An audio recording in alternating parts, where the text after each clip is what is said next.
Hey everyone, I just wanted to just make a quick video as a reminder of how to use the TEL, the Tennessee Electronic Library, just in case some of you were out of class or just need a nice refresher for it.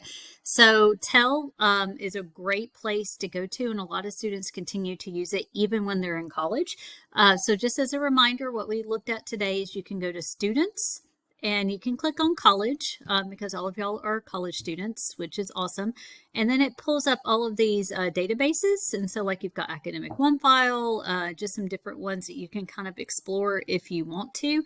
The one I was going to recommend that you use the most is just this Academic OneFile one. So remember, you have to click use this resource. And it will sometimes take you straight to it. Sometimes it might scare you for just a second and make you think it's not going to go to the screen that you want it to, but then it does. Just as a reminder, once you get in there, you can go to Topic Finder if you want to. And that's really, really useful if you have your topic and you're wanting to figure out exactly what you want to discuss in your research paper. So let's say you have at least 3 things that you know you want to talk about, but you want to add in a 4th just to give your paper a little bit more, make it a little beefier, or to reach the page limit or whatever. So you can go to Topic Finder, and let's say your topic is AI in the classroom, just as an example. It'll generate this lovely chart right here. I call this one the bubble chart. They call it tiles, I call it bubble. But like you can click on specifically if you wanted to talk about ChatGPT, and then it would have some articles here that maybe you could do some research, maybe specifically college, that type of thing. What happens with teaching? Let's say you wanted to explore that in your paper, and then like you can pull up just some articles that yes, you could possibly use in your research paper, or maybe you're just using it to increase your base knowledge. Another thing you can do is, I told you in class, I prefer the wheel for the visualization. For me, it just organizes the information better for my particular brain, but you do you, whatever works for you. So again, you can kind of go through and like click on, well, let's do teaching and technology. Then specifically, those are keywords of articles that are related to that information. So let's say you actually like one of the articles, so you wanted to click on that one, and you read through it and you're realizing, oh, yay, this might actually have some really, really good information that I might need. And so one of the things you can do is you can actually highlight and add notes to it as well. So let's just say, pretend like this is something that you would want to actually use in yours. Hold on one second. Let me see if I can remember. Sorry about that little glitch. But like you can highlight it if you want, and then you can add a note and say something like, use this info in paragraph 3. So that way, when you go back to look at all of your information, it's like, hey, this article, I wanted to use this information like in paragraph 3 of my paper, and you can save it.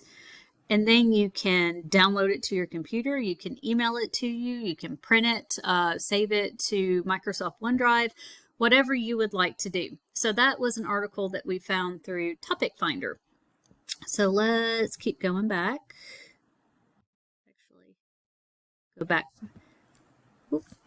all the way back to just the Gale Academic OneFile. So let's just say again, we've got our topic, AI in the classroom. Let's just search and see what this comes up with. All right. So we have this is from all academic journals. Remember, we had a conversation about peer-reviewed journals. And so like if you click this, it will limit it to peer-reviewed journals. It actually took it down from 500 to 478. So that's a fewer than you had to look through. But and let's say you wanted it to have a more recent publication date. So let's say we want to have articles that are just like maybe a few years old. So let's just do September 3rd to today. And then you can apply that. So that way we can have the most recent information, and that took it down to 360. So that just makes it a little bit less intimidating if you're looking for that academic peer-reviewed article. So you can kind of just scroll through there and see, oh, look, this applies to y'all using AI in first-year writing classrooms. It is a peer-reviewed article. So that means it already automatically has that ethos that we were talking about, that credibility that lets you know, hey, this article has been vetted. The people who are creating this article had other people who are experts in the field review over it. So all the information in here is up to date and correct. And that's the beauty of a peer-reviewed article. So then you have your article down here. And again, let's say that you're going through here and you just find a section here that you feel like is really, really good. And so you decide to highlight it. Let's make this one green and say this was using paragraph 4. Let's just save that there. Again, you can send it to yourself. You can download it. You can print it. Please, please do that, because I have had so many students find an article like either in the TEL or in the MTSU library database, and they're like, this is perfect, but then they forget to send it to themselves or save it, and then they can't find it again.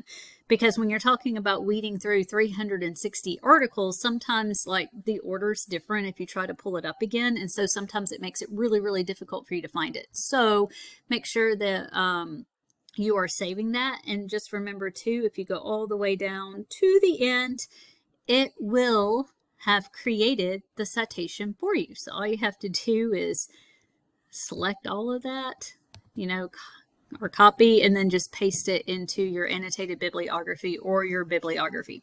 So they try to make it as easy on you as they possibly can. So take advantage of all the tools that you have. It's amazing. That is just kind of a brief reminder of how to use the TEL. We'll go over it in a little bit more detail in class next week, as well as I'll hit back on the MTSU library database, since we didn't have a whole lot of time to actually talk about it, but hopefully you will find this helpful.